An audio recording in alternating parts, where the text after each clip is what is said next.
Les mots en clair, émission spéciale, louer, acheter, vendre demain, les dispositifs de la reprise, en partenariat avec Le Parisien, avec la participation du ministre de la Ville et du Logement Julien Denormandie, une émission proposée par Radio Imo et le groupe Se Loger, présenté par Sylvain Lévy-Valency, directeur des programmes Radio Imo, et Jean-Louis Picot, rédacteur en chef du Parisien Écho.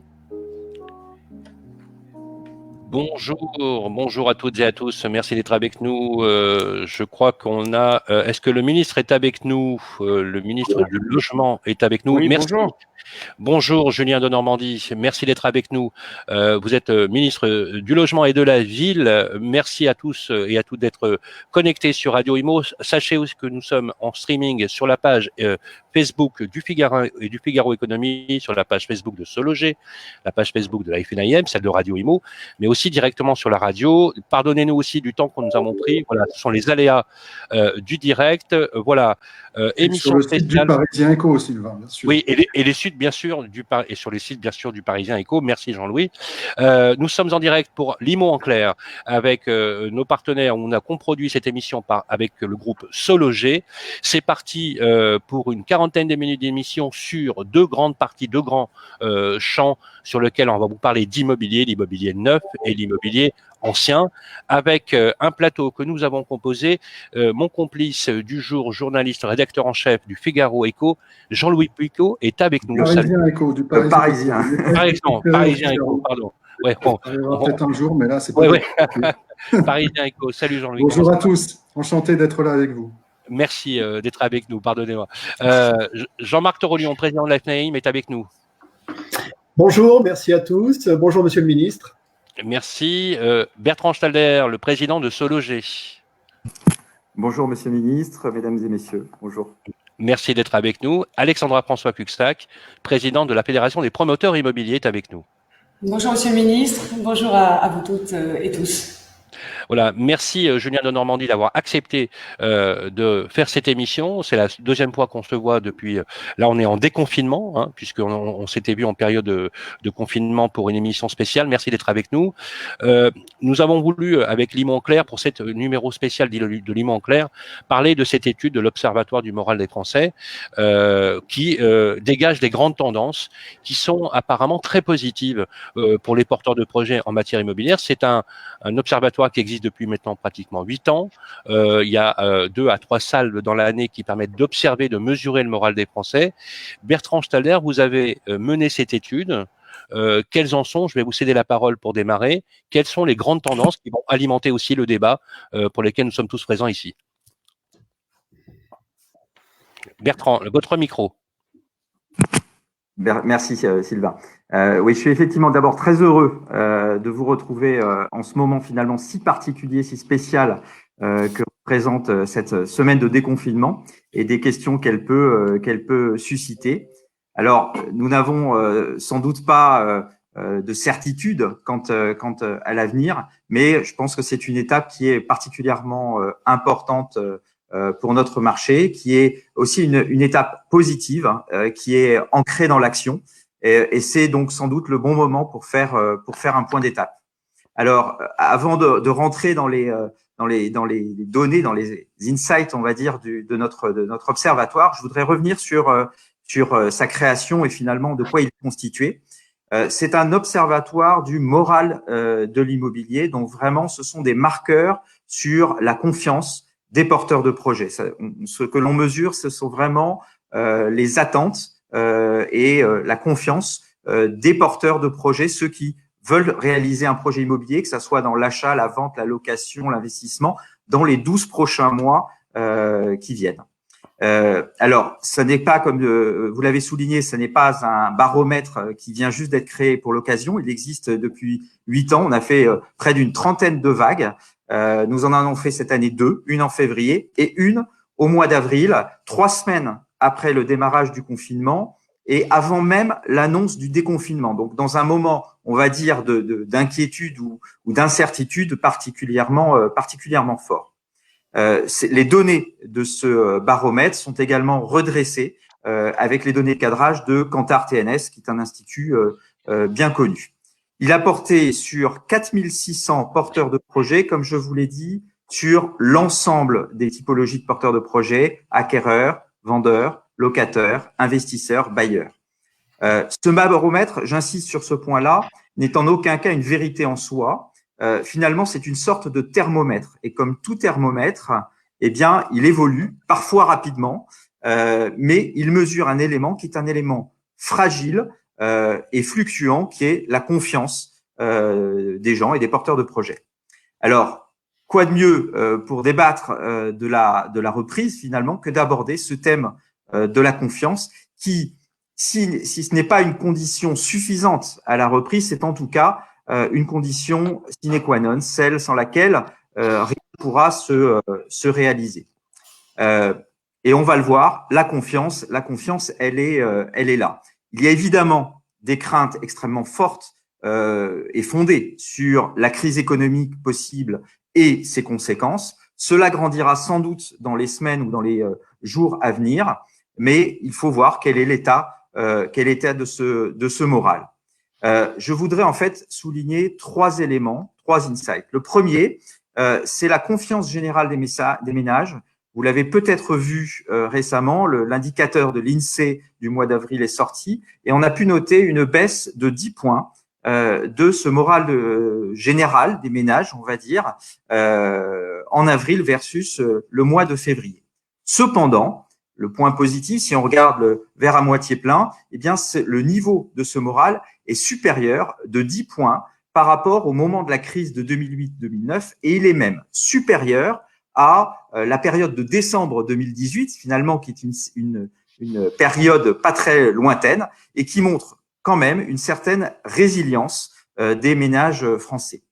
Le deuxième indicateur positif, c'est celui qui ressort d'une étude menée par le cabinet McKinsey sur l'Europe, sur plusieurs pays, et qui montre également que les 2 secteurs sur lesquels les consommateurs anticipent de ne pas baisser leur budget, c'est la nourriture, évidemment, et le logement, et on retrouve le caractère indispensable du logement dans ce domaine. Alors, si je reviens maintenant sur l'Observatoire du moral immobilier que nous avons lancé, on voit que la confiance est là. D'abord, 7 porteurs de projets sur 10 nous disent, en plein confinement, qu'ils ont confiance dans la réalisation d'ici la fin de l'année de leurs projets immobiliers, et ce, quel que soit le type de projet, avec même une confiance encore plus forte dans la location, puisque on atteint dans ce cas-là les 80% d'indice de confiance. Le deuxième élément clé, on en reparlera sans doute sur l'ancien, c'est qu'il y a finalement un consensus sur une probable baisse des prix à l'achat, mais un consensus sur une baisse progressive et évidemment qui dépend des territoires et de l'attractivité de ces territoires. Et finalement, on s'aperçoit que c'est un consensus parce que les acheteurs se positionnent à 55% pour cette baisse et les vendeurs à 50%, alors qu'ils n'étaient en février que 10% à penser qu'il y aurait un ajustement à la baisse des prix. En revanche, sur la location, cette attente n'est pas du tout là, puisque les locataires n'anticipent une baisse des loyers qu'à hauteur de 21%, donc finalement, ce qui est assez faible. Et dernier élément, les acheteurs craignent en revanche une hausse des taux pour la moitié d'entre eux et également des conditions d'accès aux prêts immobiliers pour 40%, et c'est sans doute peut-être un des freins possibles à la reprise du marché immobilier.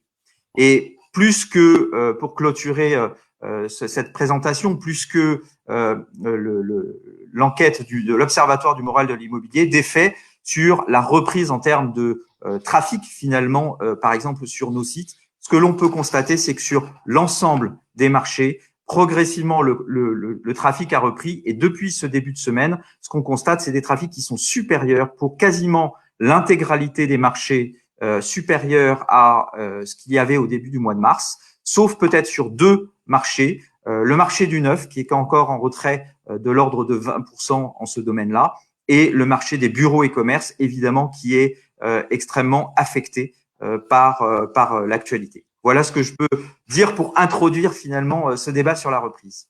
Donc, juste pour bien préciser, Bertrand Stalder, 11 mars, 11 mai, vous êtes revenu quasiment à une audience normale. Sur l'ancien, on est même à plus 18%. Sur le luxe et la construction de maisons, c'est bien au-delà. En revanche, que je le disais, sur les bureaux et commerces et sur le neuf, on est encore légèrement en deçà. Ça progresse chaque jour, mais c'est encore légèrement en deçà. Merci. C'est justement la première partie de cette émission, vous toutes qui nous écoutez, vous tous qui nous écoutez, pour parler de l'immobilier neuf avec des acteurs déterminants de la ville et du logement que sont les promoteurs immobiliers.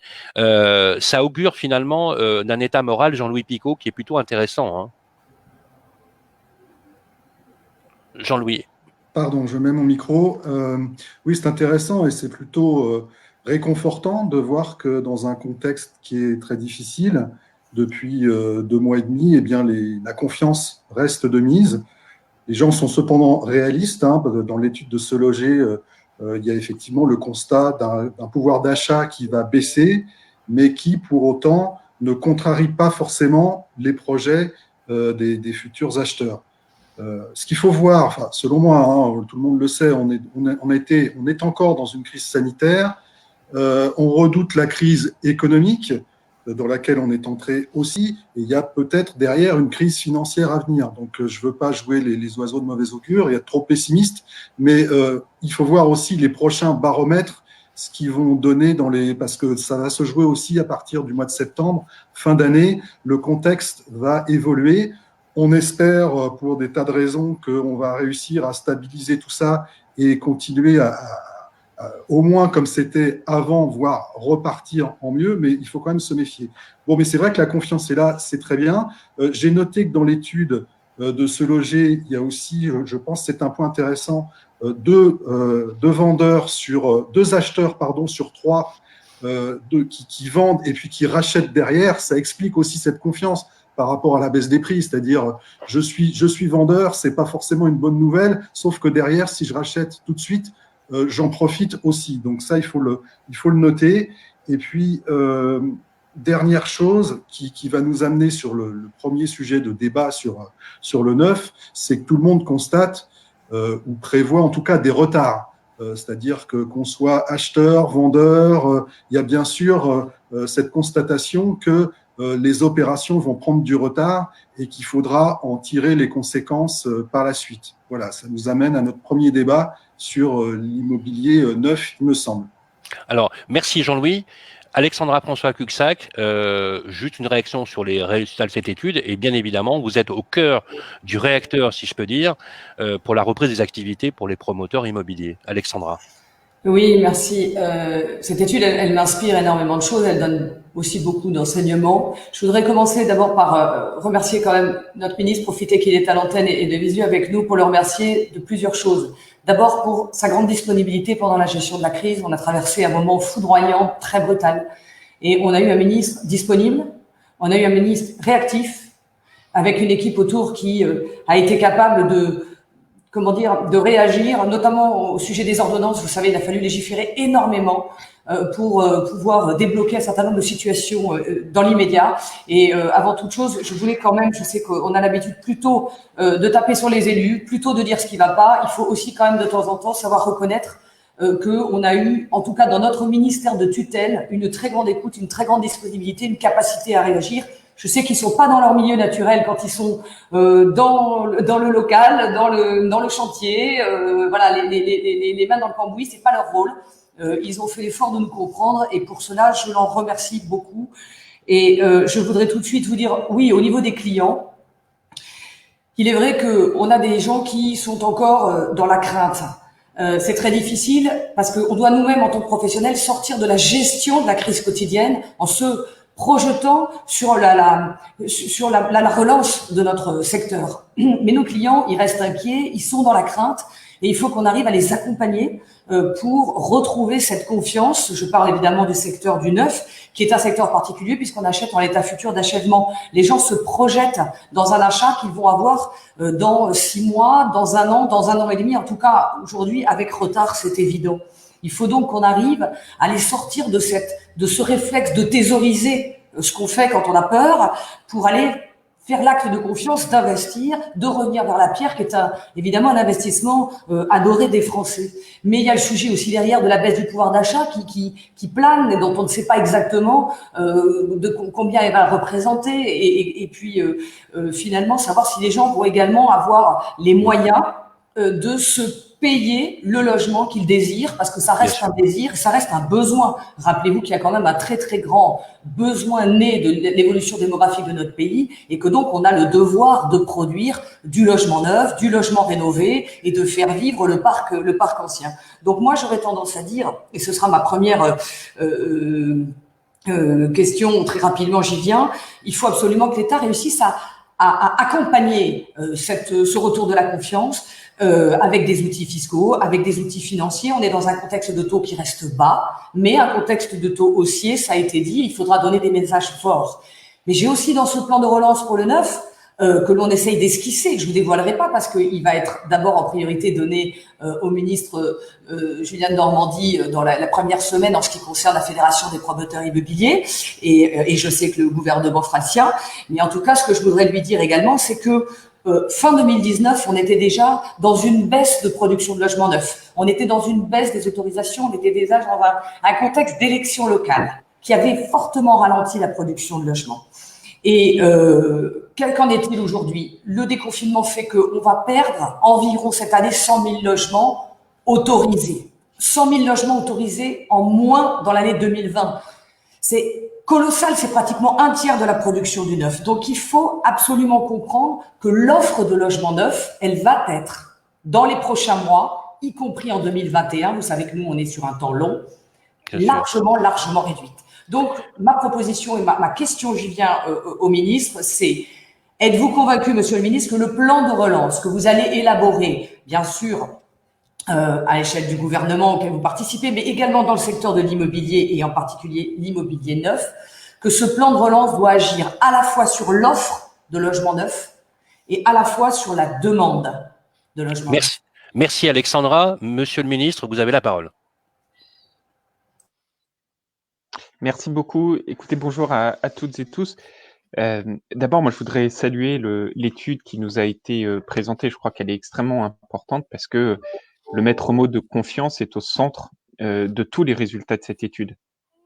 Je crois qu'il est tout à fait singulier de noter que la confiance de nos concitoyens dans leurs projets immobiliers est peut-être souvent plus forte que la confiance qu'ils projettent dans beaucoup d'autres projets d'avenir, et pourtant des projets tout autant personnels. Et c'est quelque chose qui doit être pris avec beaucoup de sérieux. Ça prouve d'abord que il y aura cette demande qui continuera à perdurer du fait de la confiance qu'on vient de mentionner, et 7 Français sur 10 qui indiquent avoir confiance dans la finalisation de leur projet immobilier dans les 6 prochains mois, c'est quelque chose qui est assez significatif, même vraiment significatif. Alors après, une fois qu'on a dit ça, ça veut dire qu'on aura des sous-jacents qui sont des sous-jacents positifs, mais aussi exigeants. Ça veut dire que c'est positif dans la mesure où il y aura ce soutien au secteur de l'immobilier venant de la demande des Français. C'est également exigeant parce que ça montre que la demande vis-à-vis de l'immobilier sera d'autant plus importante que beaucoup de Français, pendant la période de confinement, se sont projetés dans un nouveau projet immobilier, parfois quittant la sphère géographique où ils se situaient, parfois se disant le logement qui est le mien n'est pas adapté à ma vie familiale, parfois subissant totalement le logement, soit parce qu'il est indigne, soit parce qu'il est trop petit. Et donc ça renvoie aux différentes questions de plan de relance, et notamment la question d'Alexandra François-Cuxac, qui est de dire: est-ce qu'il faut que ce rebond, cet accompagnement, il concerne à la fois l'offre et la demande? Assurément oui, mais assurément oui. Pourquoi? D'abord parce que une politique, ça doit concerner les deux bouts, ça ne peut pas être que un seul bout de la ficelle qui soit pris en considération. Et puis deuxièmement, parce que c'est aussi une considération sociale.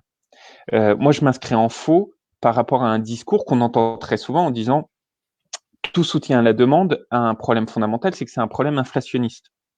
Alors c'est mécaniquement vrai, d'un point de vue économique, c'est tout à fait vrai. Mais la grande question, c'est que ce soutien à la demande, quid s'il n'a pas lieu des primo-accédants? Quid s'il n'a pas lieu de ménages très modestes? Quid s'il n'a pas lieu de personnes qui, au final, ont exactement la même légitimité que les autres à vouloir devenir acquéreurs, propriétaires ou changer de lieu géographique, mais qui n'en a tout simplement pas la disponibilité financière. Et donc moi, je m'inscris vraiment dans une politique qui doit prendre les deux considérations, à la fois soutenir l'offre, faciliter, et je crois, comme l'a dit Alexandra François Cuxac, que pendant cette période inédite, on a fait preuve de décision inédite avec beaucoup d'agilité. Et moi, je veux vraiment retenir tout ce qu'on a fait pendant cette période et en profiter pour continuer l'action. Et puis, deuxièmement, continuer à soutenir cette politique de logement abordable. D'ailleurs, c'est pas nouveau, ça fait 3 ans que je me bats pour cette politique de logement abordable. Et donc ça, il faut continuer à le faire de manière très forte et très déterminée. Une réaction, Jean-Marc Torolion, sur ce qui a été dit? Alors, je m'associe tout d'abord pleinement à ce qu'a dit Alexandra concernant l'action du ministère du Logement, qui est aussi notre ministère de tutelle et qui a fait preuve d'une remarquable capacité d'écoute et j'allais dire aussi une remarquable compréhension des aspects opérationnels qui liés à cette crise. Voilà, je n'y reviens pas, mais mes propos sont absolument sincères. Et je tiens à remercier Julien de Normandie et toute son équipe. Je voudrais, moi, revenir sur le zonage, Monsieur le Ministre, parce que moi j'ai l'intime conviction que cette politique du zonage, derrière lequel s'imbriquent finalement des fiscalités différenciées, s'imbriquent des droits différenciés, elle a comme conséquence de cantonner les territoires à ce qu'ils sont et pas à ce qu'ils pourraient être. Et au fond, dans l'équilibre de développement des territoires, ne serait-il pas opportun de poser sur la table, de faire le bilan de ce zonage et de faire en sorte que demain, on puisse raisonner différemment dans nos territoires, dans nos villes moyennes, et qu'on puisse étendre les avantages fiscaux liés notamment à l'investissement locatif qui sera nécessaire de partout, car je pense que avant d'acheter, nos concitoyens vont avoir besoin de louer, et ne pourrait-on pas reposer cette politique-là et la modifier? Réponse, Monsieur de Normandie? C'est évidemment une question extrêmement importante posée par Jean-Marc Torolion. Je pense qu'il y a 2 questions en réalité. La première question, c'est quelle est la vision que collégialement, je dis bien collégialement, moi en tant que pouvoir public, vous en tant qu'acteur, mais de manière générale tous les Français, auront sur l'aménagement du territoire demain. Et je crois que c'est d'abord une vraie question. Avant de parler des outils, je vais y revenir comme le zonage. Pendant de nombreuses années, on a vu, ça c'était la vision de l'aménagement du territoire il y a 30 ans, il y avait Paris et le reste de la France. Puis, depuis une quinzaine d'années, on est passé aux métropoles et puis le reste de la France. Moi, je me bats depuis maintenant un bon bout de temps pour dire il faut que, au-delà de ces métropoles, on passe vers de vrais pôles de centralité. Les villes dites de taille moyenne. On a lancé il y a maintenant 2 ans un grand programme qui s'appelle Action Cœur de Ville, qui est comment revitaliser les sous-préfectures, les villes de quelques dizaines de milliers d'habitants. Des endroits qui parfois ont été délaissés, où il y a moins d'activité économique, parfois des industries qui repartent, parfois des cœurs de ville, et c'est ça mon grand combat, des cœurs de ville qui périclitent avec du logement qui se dégrade et du commerce de proximité qui part. Moi, je crois profondément que la période qu'on vient de vivre a beaucoup interrogé sur de manière générale, l'aménagement du territoire.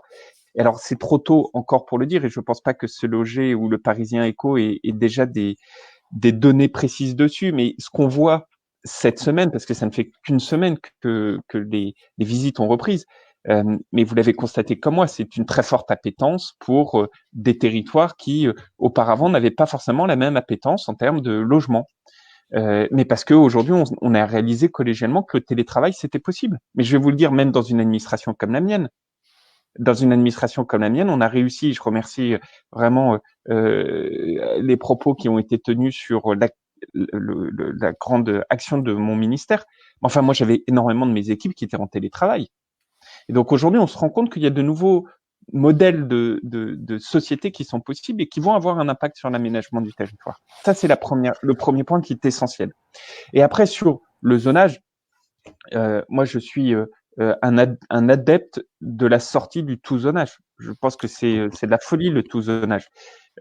C'est quelque chose où on a dissocié la France en, alors ça dépend des zonages, mais en gros en 5 ou 6 zones, mais dans un nombre si faible que au final on n'arrive pas à avoir des politiques qui soient de vraies politiques territoriales.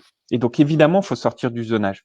Sur les dispositifs fiscaux, moi j'ai 2 maîtres mots au final, c'est la stabilité. Et je pense qu'il faut faire très attention à toutes celles et ceux qui vont plaider pour un énorme bing bang de la fiscalité immobilière. Je suis pas sûr que ce soit un grand service à rendre aux acteurs. Il y a forcément des mécanismes qui sont peut-être plus intelligents que ceux qui existent aujourd'hui. Mais enfin, on a déjà recentré un grand nombre de ces mécanismes. On en a créé de nouveaux, comme le Denormandie dans l'ancien, qui répond d'ailleurs à cet aménagement du territoire que j'évoque. Et aujourd'hui, moi, je pense que dans la période, il faut de la stabilité dans tout cela. Et puis, le deuxième maître mot, c'est d'avoir des dispositifs, en revanche, stables, mais territorialisés. C'est une expérience qu'on est en train de faire sur la Bretagne pour voir comment les dispositifs fiscaux en Bretagne peuvent être beaucoup plus territorialisés. Et si ça marche, alors c'est une expérience qu'on a lancée sur 2020, elle a été un peu mise à mal là pendant le confinement, mais si ça marche, il faudra la généraliser. Merci, Monsieur le Ministre. Pour des raisons de timing, on a une deuxième question d'Alexandra François Cuxac qui doit partir pour un comité de direction dans quelques minutes. Alexandra, vous vouliez, on parlait quand on a préparé cette émission d'aménagement du territoire, mais aussi de la fracture numérique. C'était un axe de question que vous voulez poser au ministre.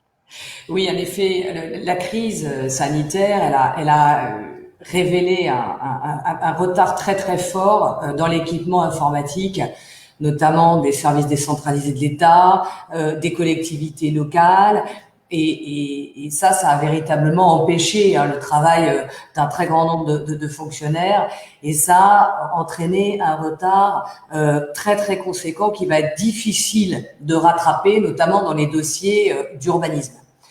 Je le dis sans polémique, je le constate et je pense que beaucoup de mes confrères l'ont constaté, en ont pâti, et l'ensemble de la chaîne aujourd'hui se renvoie un petit peu la balle en disant mais non, mais nous on pouvait travailler, nous on pouvait pas. Je veux pas faire polémique, ce qui m'intéresse c'est le fond. Sur le fond, on a compris qu'on avait un système qui était beaucoup trop complexe, qui était beaucoup trop sous forme de papier et qui était absolument dans l'incapacité d'assurer un service public continu, et donc qui rendait finalement la réactivité de la sphère privée encore plus lourde, si j'ose dire.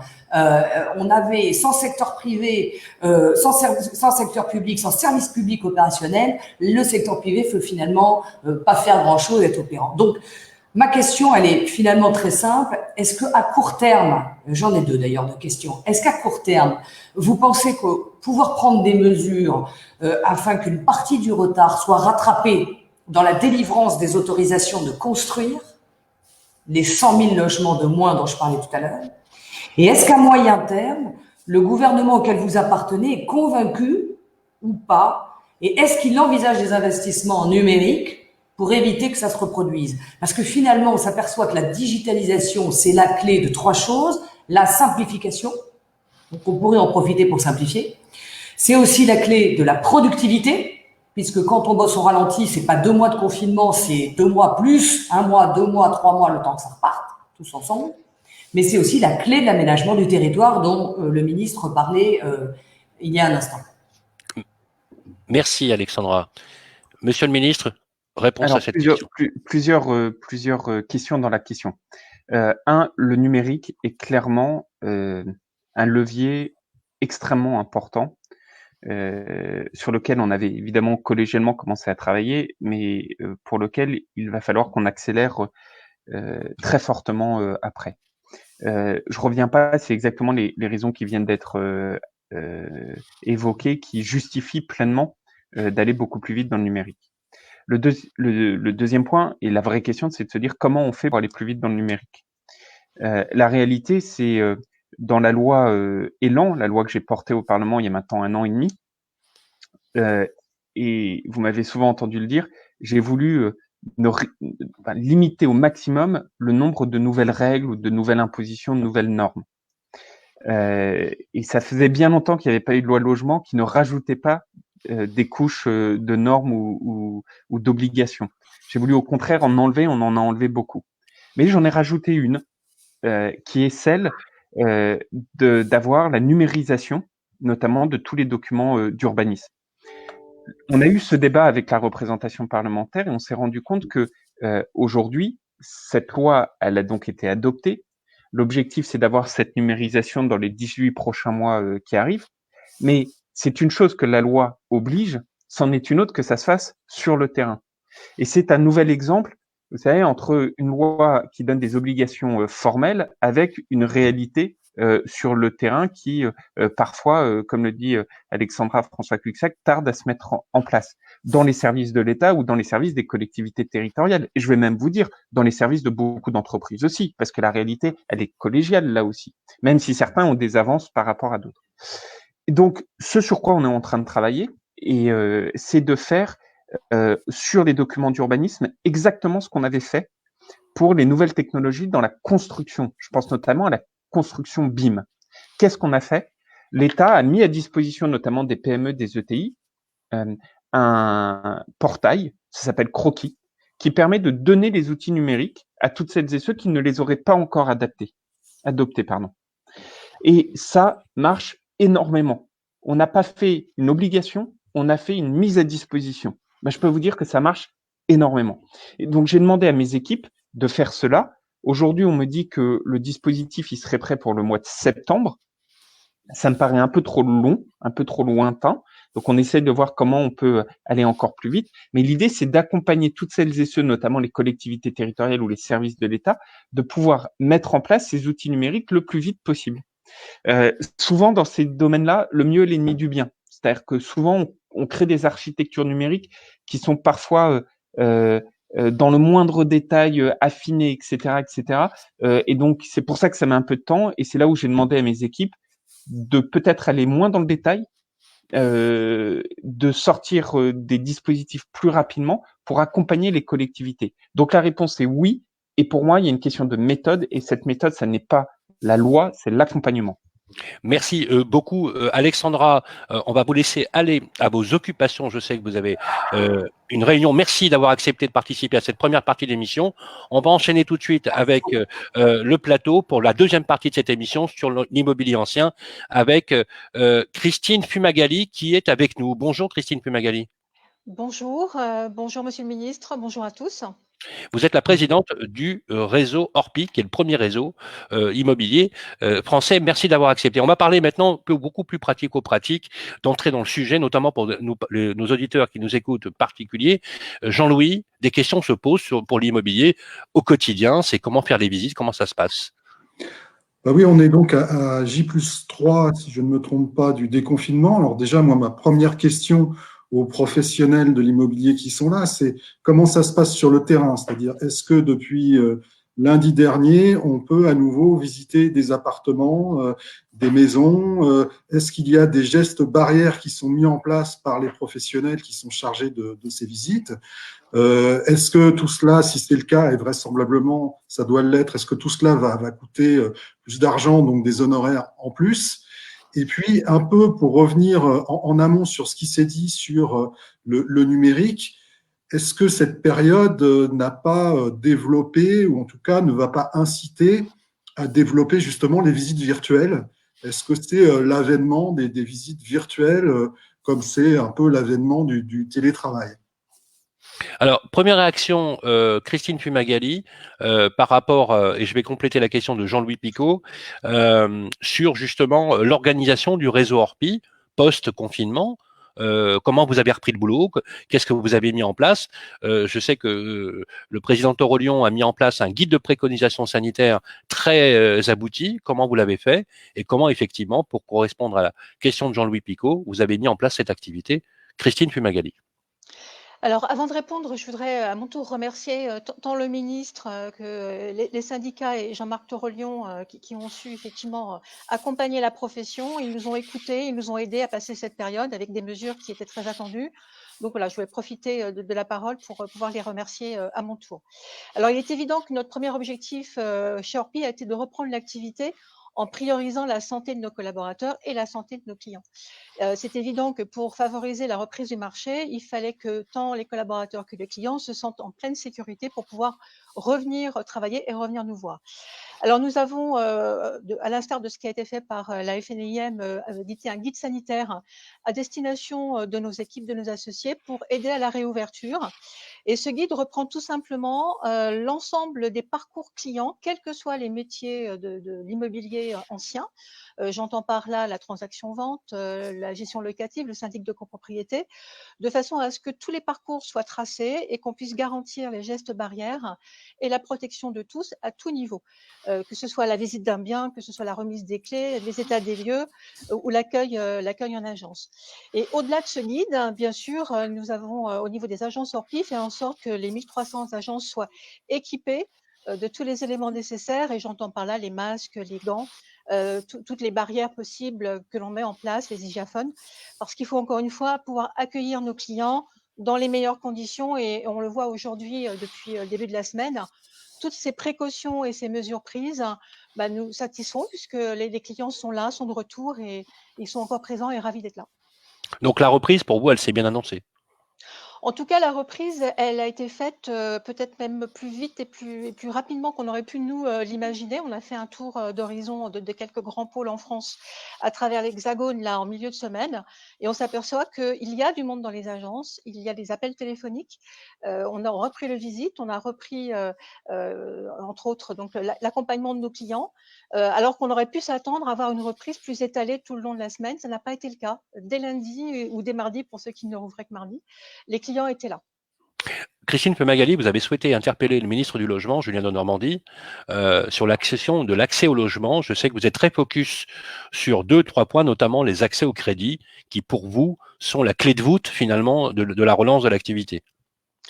Oui, tout à fait. Nous avons 2 préoccupations majeures chez Orpi qu'il faut mettre absolument au centre de toutes les discussions, nous semble-t-il, à partir d'aujourd'hui, dans les semaines qui viennent. C'est, comme vous l'avez dit, donc l'accès au crédit, et également un focus, Jean-Marc Torrent-Lion en parlait tout à l'heure, le marché locatif, qui pour moi sont 2 axes fondamentaux. Et là, j'aurais donc deux questions pour Monsieur le ministre. Concernant l'accès au crédit, et la partie transaction dans l'ancien, on a constaté une restriction, un durcissement des conditions d'accès au crédit avec les recommandations qui ont été faites par le Haut Conseil de stabilité financière. Certaines banques, nous l'avons constaté sur le terrain, n'acceptent plus aucun financement à partir de 33% de taux d'endettement, et même sans prise en compte du reste à vivre, qui nous paraît, nous, surprenant comme démarche. Et je dirais aujourd'hui, nous avons un changement de la donne avec ces 2 mois de confinement qui ont bousculé l'ensemble du marché. Acheteurs et vendeurs ont besoin d'être rassurés sur leur capacité d'emprunt.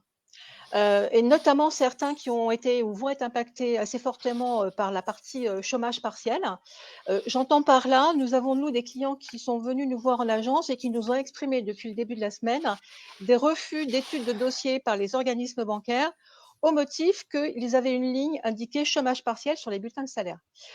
Donc nous avons une vraie problématique avec les organismes bancaires. On sait que l'accès au crédit, faciliter l'accès au crédit est une des préoccupations, et on l'entend dans les différents sondages. Nous avons fait un sondage chez Orpi qui nous dit que parmi 32% des acheteurs qui aujourd'hui reportent leur projet pour voir un peu comment les choses vont se passer, ils attendent justement de savoir comment vont évoluer ces solutions de crédit. Donc, Monsieur le ministre, est-ce que à votre niveau, vous avez entamé des discussions avec notamment le Haut Conseil de stabilité financière et des banques pour peut-être arrêter, ou en tout cas faire en sorte que ces restrictions d'accès au crédit soient enlevées? Et qu'en est-il des taux que l'on regarde avec beaucoup d'attention, qui vont remonter entre 0,3 et 0,5 là ces derniers temps? Monsieur le ministre, vous avez la parole. Merci beaucoup. Alors, la question fondamentale, c'est la capacité d'emprunt. Ça, c'est clair. Pour exactement les mêmes raisons que j'évoquais tout à l'heure sur à la fois le soutien à la demande, mais aussi la possibilité de donner à chacun de mener son projet qu'il le souhaite, et donc d'avoir la maîtrise de son destin. Et le logement est évidemment, assurément, un facteur de maîtrise de son destin. La capacité d'emprunt, elle dépend de beaucoup de choses. Le premier des points qu'il faut dire et redire, c'est qu'aujourd'hui, on est depuis plusieurs années dans un cadre qui est extrêmement propice à la capacité d'emprunt, avec des taux qui sont d'un niveau très bas par rapport à ce qu'on a connu il y a quelques années, et donc le pourcentage d'intérêt dans le projet immobilier et de son financement est quelque chose qui est incroyablement plus bas que cela ne fut le cas il y a quelques années, et vous l'avez tous en tête. Et c'est important de le dire parce que ça prouve que ce système-là est là aussi un facteur de soutien à la demande. Maintenant, sur ce qu'on observe aujourd'hui, moi je pense qu'il y a d'abord un premier point qui est de se dire on a pu observer ici ou là un certain nombre d'établissements bancaires qui étaient, et je peux le comprendre d'ailleurs, accaparés par d'autres sujets que les sujets immobiliers. Et je crois que c'est très important dans ce moment de la reprise que l'accès au crédit puisse être repris, mais tout simplement dans la discussion, pas dans le comportement, dans la discussion. On a pu observer que certains acquéreurs avaient du mal à finaliser le dossier d'emprunt, tout simplement parce que les banques étaient accaparées par les dossiers, cette fois-ci, de soutien au financement des artisans, des commerçants, des personnes dans leur activité professionnelle. Premier point. Deuxième point, sur l'évolution des taux, je me garderai bien de faire quelconque pronostic. Évidemment, c'est quelque chose qui est très compliqué à définir, à déterminer. Et donc, je me garderai bien de tout pronostic. Ce qu'on observe, c'est, comme vous l'avez dit, des légères remontées. On reste quand même à des niveaux très faibles de taux d'emprunt par rapport à il y a quelques années, comme je le disais tout à l'heure. Et donc, troisième élément, la question des critères ou des normes ou des recommandations prises par le Haut Conseil de stabilité. Il s'avère que les critères, on les a discutés, notamment on est convenu que parmi ces critères, il y avait une souplesse qui était donnée, une souplesse notamment donnée pour les primo-accédants. C'est-à-dire que par rapport aux normes édictées, il y ait un certain pourcentage accepté pour chacun des établissements bancaires vis-à-vis des primo-accédants et donc soutenir la demande, comme je le disais tout à l'heure. La question qu'on va suivre avec grande attention, c'est est-ce suffisant, pas suffisant, et est-ce que tout ça qui a été établi avant la crise sera toujours pertinent après la crise, ou est-ce qu'il faudra regarder, il faudra faire en sorte que le Haut Conseil de stabilité re-regarde ces dispositions. Moi, ce dont je suis sûr, c'est qu'il ne faut pas se tromper de combat. Un Haut Conseil de la stabilité n'est pas du tout une entité qui cherche à contraindre le crédit ou à contraindre un secteur d'activité. Le sujet, c'est comment on protège nos concitoyens tout en leur permettant de mener à bien leur projet immobilier. Et je crois que c'est simplement ça, l'aune à partir de laquelle il faut voir l'ensemble de ces décisions. Protéger et accompagner. Il ne faut en rien mettre en risque nos concitoyens. Il ne faut pas non plus avoir une prudence qui soit démesurée parce que parfois être trop prudent empêche de faire de grandes choses. Donc, il faut trouver le juste équilibre. C'est ce qu'on a cherché à faire quand justement on a mis ces dérogations en place, comme je l'indiquais, et ce qu'on va continuer à regarder de près. Merci, Monsieur le Ministre. Alors, quand vous disiez tout à l'heure ici ou là les banques, on voit bien que c'est assez général, une restriction très forte des dossiers d'emprunt. Même des dossiers, par exemple, dans lesquels on a des scorings qui sont satisfaisants. Donc, effectivement, on peut avoir cette impression, effectivement, qu'il y a un durcissement de l'octroi des crédits. Il faut faire attention, pardon de vous interrompre, il faut faire attention dans la période. Est-ce que ces difficultés sont liées à ce que j'appellerais la bande passante des établissements bancaires dans la période, ou est-ce que ces positions sont liées à des instructions de politique d'octroi des prêts dans la période? Et ça, c'est encore... Vous en pensez quoi? Vous en pensez quoi? Moi, je pense que dans la période, les banques ont eu beaucoup de choses à faire et que effectivement, déjà, c'est comme pour nous tous, hein, c'est des établissements qui ont eux aussi, d'un point de vue de ressources humaines, été impactés par la crise. Évidemment, de faire moins de personnes, mais surtout parce qu'on leur a demandé, et nous les premiers, le gouvernement les premiers, on a mis une énorme pression dans le tube vis-à-vis de tous les établissements bancaires pour qu'elles accompagnent les professionnels, les commerçants, les indépendants, les salariés, etc. Donc là, maintenant qu'on sort du confinement, on va regarder la chose de manière posée, mais vous pouvez être certain que moi je suivrai cela avec la même méthode, protection mais ambition. Jean-Marc Torolion. Pardon, je vais juste reposer la question, Monsieur le Ministre, parce que je voudrais être sûr de bien comprendre. Excusez-moi, est-ce que quand je suis candidat à l'achat d'un bien immobilier ou quand j'ai déjà signé même une promesse de vente et que je suis complètement dans la nasse par rapport à la crise qu'on est en train de connaître, parce que j'ai été mis au chômage partiel, voire même encore plus grave, je vais perdre mon emploi. Est-ce qu'aujourd'hui, il y a des garanties, est-ce qu'il y avait déjà des garanties pour justement préserver ces personnes dans ces cas-là, ou est-ce que vous envisagez justement de nouvelles garanties qui renforceraient, je dirais, leur cas de figure et comment les défendre justement? Est-ce que vous estimez qu'on est déjà armé ou est-ce que vous êtes en train de réfléchir à d'autres solutions qui pourraient justement défendre encore plus ces personnes-là? Oui. Il y a d'abord une question, c'est de manière exhaustive de voir quels vont être les comportements et les raisons de ces comportements. Et là, moi, je pense qu'il ne faut pas de conclusions hâtives, parce que des conclusions hâtives peuvent mener et amener à de mauvaises décisions après. Donc, on va prendre le temps. J'ai pas comme réputation de faire durer les dossiers. J'ai plutôt comme réputation de les mener à bout et assez rapidement. Donc, mais il faut juste ne pas confondre vitesse et précipitation. Le deuxième élément, pour répondre à votre question, on n'est pas en train d'imaginer un système où c'est l'État qui va se suppléer à l'octroi des prêts que les prêts bancaires sont censés apporter à nos concitoyens. On n'est pas en train de nationaliser les prêts immobiliers. C'est pas ça du tout que je dis. Par contre, et c'était le sens aussi de la question de Jean-Marc Torolion tout à l'heure, c'est que vis-à-vis d'un certain nombre de publics, comment l'État accompagne cette acquisition? C'est par un certain nombre de dispositifs, comme les prêts à taux zéro, comme les prêts à la primo-accession. Et ça, ce sont des dispositifs qui sont bien connus. Moi, mon objectif, encore une fois, je crois pas à ces bing-bang fiscaux que certains promettent en disant, vous allez voir, on a une idée qui va tout révolutionner d'un point de vue de la fiscalité. Moi, je crois qu'au contraire, on a déjà imaginé beaucoup de choses, on peut déjà s'appuyer sur beaucoup de choses, et la question, c'est de bien gréer ces dispositifs connus de tous en fonction de la situation qu'on est en train de vivre. Je crois que c'est ça la bonne méthode sur laquelle il faut s'appuyer.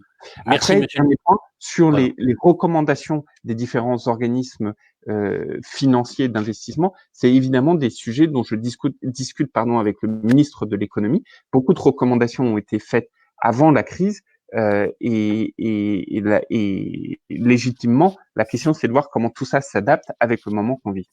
Vous voulez compléter, Jean-Marc Torolion? Oui, trois petites remarques techniques pour attirer l'attention sur cette question de Monsieur le Ministre. D'abord, le taux d'usure est à 2,31 et je pense qu'avec la hausse des taux et la hausse des assurances concernant notamment la perte d'emploi, il va devenir un vrai problème. J'attire son attention sur ce point-là. Le deuxième point, c'est que ce que nous constatons, c'est que les banquiers exigent un apport personnel qui est beaucoup plus conséquent maintenant qu'avant le confinement. Ça s'explique tout simplement, ils ont besoin d'être rassurés sur les valeurs et je pense que là, c'est notre rôle. Et du coup, cet apport personnel pose, comme vous venez de le souligner, Monsieur le Ministre, peut-être tout l'intérêt d'un prêt à taux zéro qui, souvenons-nous, était considéré comme un apport personnel par le secteur bancaire et était un instrument de solvabilisation des primo-accédants intéressant. Alors, c'est extrêmement intéressant. Vous voyez, quand je dis tout à l'heure ne pas confondre vitesse avec précipitation, dans tout ce qu'on se dit là, tous les sujets, ils sont entremêlés. Parce que là, on parle du soutien à l'acquisition dans le prêt bancaire. Mais enfin, la première des questions qui va se poser à nous tous, c'est comment va réagir le marché de l'immobilier à tout ce qu'on vient de vivre? Tout ça est tributaire d'un autre point qui va être le prix de l'immobilier. Aujourd'hui, comme l'enquête Se Loger le dit, et je crois qu'on est tous d'accord on s'accordera tous là-dessus. On n'a pas encore de recul pour savoir comment le marché de l'immobilier va réagir. Mais ce sera pas du tout la même chose, y compris sur les capacités d'emprunt, ne serait-ce parce que votre capital que vous avez, que vous pouvez apporter, n'a pas forcément la même valeur et votre pouvoir d'achat n'aura pas forcément la même amplitude. Si les prix stagnent, si les prix continuent à augmenter, si les prix diminuent, si ça dépend des territoires, etc., etc.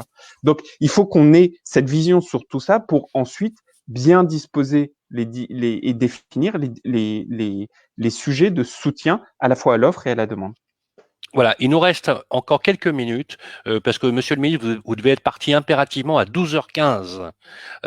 Vous avez effectivement, mais en tout cas, merci d'avoir pris la peine.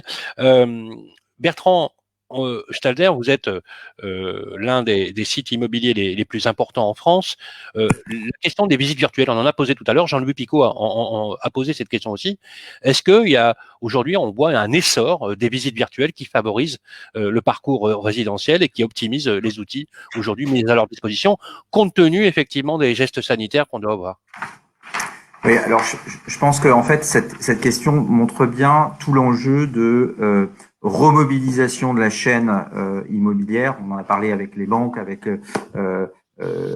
les permis de construire, avec les procédures, etc., qui doivent être allégées. La simplification et l'efficacité sont vraiment au cœur de cette chaîne et on doit faire en sorte, on ne peut pas tout prédire, mais il y a une chose dont on doit s'assurer, c'est qu'elle est fluide à chacun de ces maillons.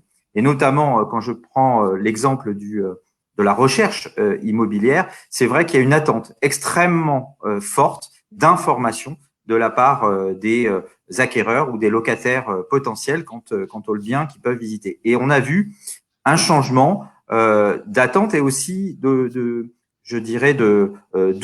utilisés par les propriétaires, par les professionnels de l'immobilier, et que finalement, l'utilisation, cette ouverture apporte de la confiance. On a parlé de la confiance des porteurs de projets, elle est indispensable, mais il faut aussi que le secteur, dans son ensemble, apporte de la confiance, de la transparence, et c'est vrai que ces visites virtuelles ou ces vidéos, on a, par exemple, au cours de la période, permis aux propriétaires et agents immobiliers de publier des vidéos de leurs biens pour faire des sortes de visites virtuelles, et on a pu constater un doublement de ces vidéos. Mais ça reste encore trop faible. On parle aussi de géolocalisation des biens. Je pense que c'est des éléments qui sont extrêmement importants. Moi, ce que cette crise montre aussi, c'est que elle a ouvert, je pense, je dirais les chakras de beaucoup de monde sur les outils, sur la digitalisation et sur la transparence de l'information qui va être à tous les échelons extrêmement importante pour mettre en confiance les porteurs de projets. Nous allons devoir bientôt conclure dans 3-4 minutes pour que le ministre puisse partir à 12h15 précise. Nous y sommes engagés. Il y avait quand même une question importante qui a été soulevée par le réseau Orpi, mais aussi par la fédération, sur la question cruciale de la dématérialisation. Monsieur Meunier, vous avez pris un décret sur lequel vous avez autorisé les notaires à signer des actes authentiques par voie électronique. Est-ce qu'on ne pourrait pas imaginer un décret permanent, pérenne, Jean-Marc Torolion, je crois que vous êtes pour, qui permettrait effectivement de pouvoir faire ce genre de choses. Mais on pourrait même aller plus loin. Pourquoi ne pas, par exemple, supprimer les mentions manuscrites sur les compromis et la possibilité de le faire par voie électronique, ce qui fluidifierait effectivement les outils. Je vous propose, à vous toutes et à vous tous, qu'on conclue sur cette question importante du numérique qui s'est révélée à l'aune de cette crise et qu'on fasse une conclusion, si vous en êtes d'accord. Monsieur le ministre, vous avez la parole. Merci beaucoup. Vous savez, moi, il y a quelque chose que je remarque en ce moment, c'est que tout le monde nous dit, imaginons le monde d'après, ça va être incroyable. Il y a beaucoup de prophètes en ce moment. Ouais. Mais souvent, ce qui est très amusant aussi, c'est que si vous regardez bien ces prophètes, souvent, ils vous prédisent un monde d'après avec la vision qu'ils avaient du monde d'avant. Et souvent, on va vous chercher exactement les solutions d'avant pour vous dire mettons-les en œuvre et vous verrez, après, ce sera beaucoup mieux. Moi, je crois qu'il y a quelque chose qui est encore plus intéressant dans le moment, c'est de regarder ce que collectivement on a réussi à faire pendant la période. Et de se dire comment ce qu'on a réussi à faire pendant la période, on peut soit le pérenniser, soit s'en servir pour effectivement construire ce qui est possible de faire de manière très rapide. Et pendant la période, on est tous, chacun dans nos secteurs, on a tous en tête des choses assez inédites qu'on a réussi à produire. Effectivement, le décret qui permet aujourd'hui de passer devant notaire de manière dématérialisée tous les actes. Oui. Ouais, ça sera pérenne. C'est une discussion que j'aurai avec la garde des Sceaux, mais c'est évidemment moi, ce que je veux, c'est capitaliser sur tout ce qu'on a réussi à faire de manière utile, pertinente, et pour lequel on va se dire mais pourquoi diable revenir en arrière sur un certain nombre de choses qui facilitent la vie de tout le monde, qui facilitent les usages. Sur les actes manuscrits, Oui, les la mentions suppression manuscrites des dans les mentions actes, manuscrites. Oui. on en a déjà modifié. Moi, ce que je trouve fabuleux, c'est qu'à chaque loi logement, on modifie encore des solutions manuscrites.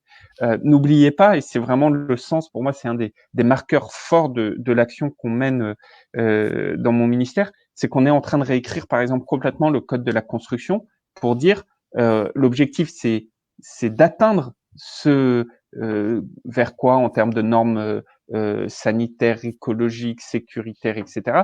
Moi, mon rôle, c'est de fixer ces objectifs. Mais par contre, c'est aux professionnels ici réunis de s'assurer de les atteindre. Et c'est pas mon rôle de leur dire comment les atteindre. Et enfin, un troisième point, et je m'arrêterai là-dessus. Moi, je pense qu'il y a un maître mot qui est absolument essentiel, c'est ce maître mot de la confiance. Pourquoi on fait pas dématérialiser? Parce que souvent on n'a pas confiance. Pourquoi on fait pas de visite virtuelle? Parce que souvent on n'a pas confiance. C'est exactement le même sujet qu'on évoquait tout à l'heure par rapport aux banques. Moi, j'en appelle aux banques pour répondre à votre collègue du Parisien Écho. Moi, j'en appelle aux banques pour que demain on ne retrouve pas un comportement qui soit un comportement frileux et pas un comportement de confiance en se disant on va accompagner les Français qui d'ailleurs eux-mêmes ont confiance dans leur projet qu'on fait l'étude de se loger. De la même manière, moi j'en appelle à la confiance de tous les acteurs ici, de se dire bah ouais, on a réussi à faire des choses auxquelles on n'aurait pas forcément pensé. Ayons le même courage pendant la période qui succède à la crise, la même courage d'aborder ces prochains mois avec la même innovation, le même esprit d'innovation et parfois de rupture. Je note que vous êtes pour, effectivement, la pérennisation de ces éléments. On a quasiment plus de temps. Juste un mot rapide de chacun, s'il vous plaît, en quelques mots, pour faire cette conclusion. Et on fera la conclusion très rapide avec Jean-Louis Picot. Jean-Marc Torolion.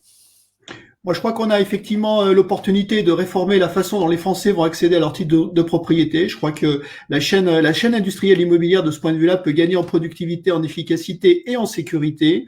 Je pense qu'on a fait d'énormes efforts aussi en matière de copropriété. Je crois qu'il y a des choses très intéressantes à revoir et qui sont en cours et qui pourraient permettre éventuellement aussi une modernisation accélérée. Je pense qu'on a encore le bail digital sur lequel on doit travailler et qui pourrait être une opportunité.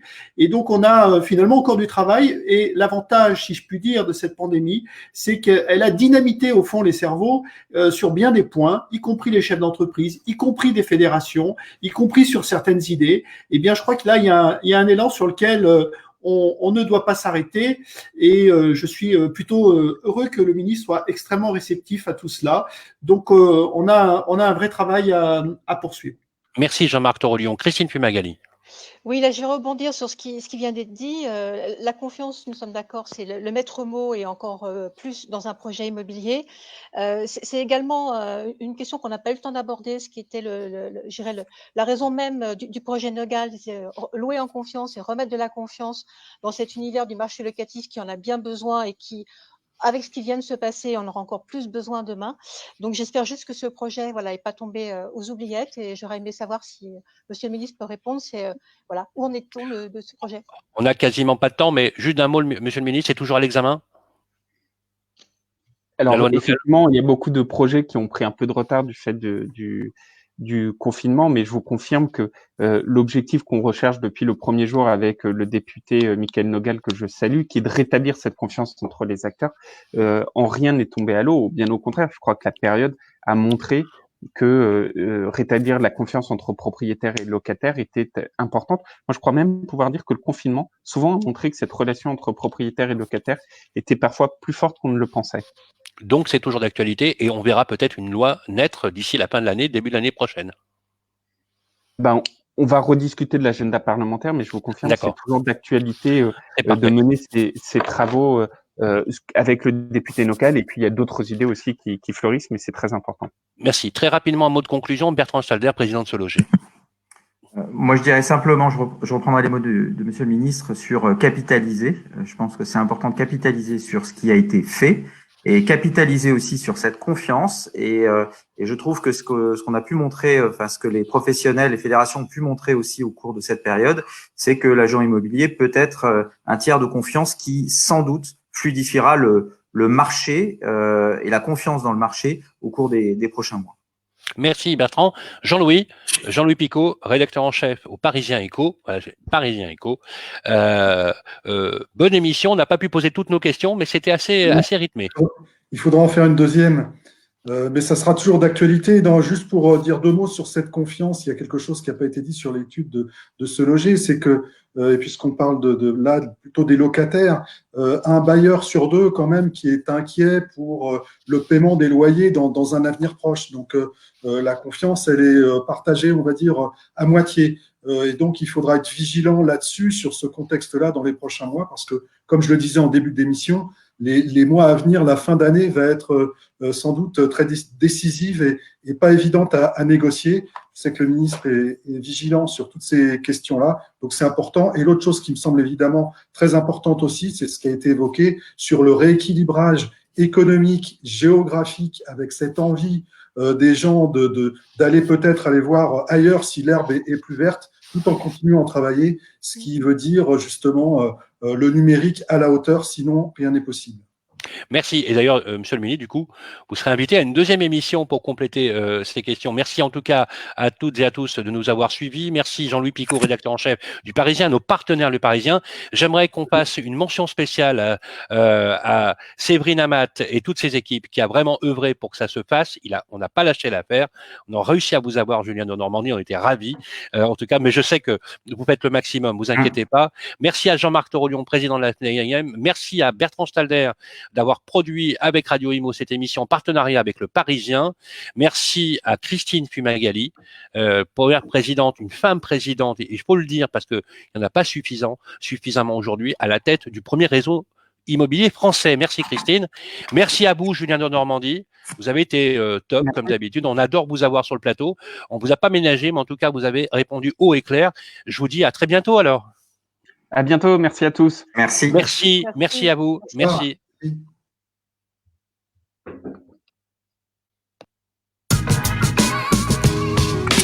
L'IMO en clair, émission spéciale Louer, acheter, vendre demain, les dispositifs de la reprise, en partenariat avec Le Parisien, à réécouter et télécharger sur radio-imo.fr et sur tous les agrégateurs de podcasts.